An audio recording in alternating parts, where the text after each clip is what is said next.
Edvard Grieg's manuscripts for his piano compositions are works of art. They are neatly written, and they contain detailed dynamics, articulation, and pedaling markings.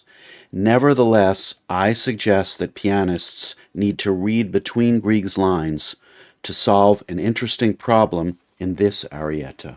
In the first measure, Grieg indicates the use of the damper pedal and ties the bass E flat to the next measure.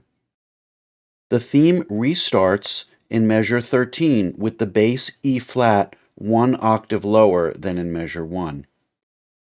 In measure 14, the bass tone disappears. If I read the score literally in measure 14, here is the resulting sound.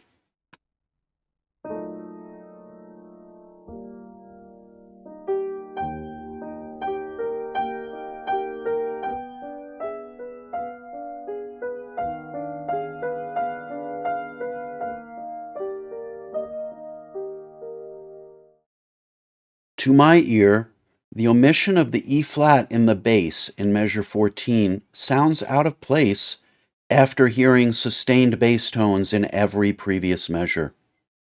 Notice that Grieg did not write a rest in the bass in measure 14.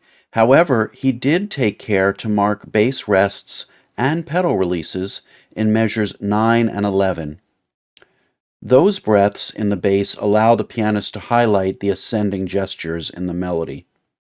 However, in measure 14, omitting the bass deprives the melody of harmonic support just after the theme restarts.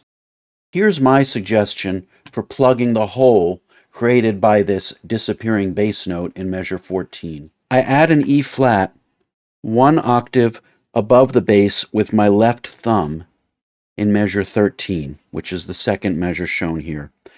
I voice this upper E flat with my thumb slightly louder than the lower E flat. After playing the E flat with the left thumb, silently lower and hold that note with your finger 5.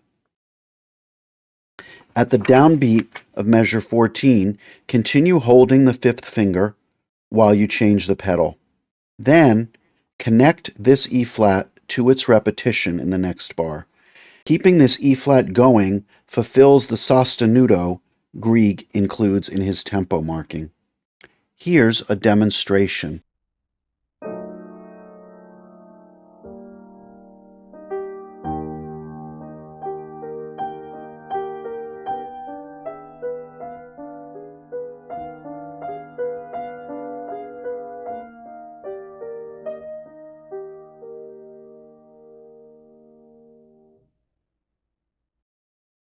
Even the most detailed score can raise questions for its performers.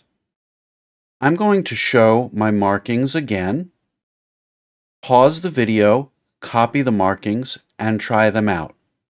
Let me know if it works for you, or let me know if you find any other solutions that are to your liking.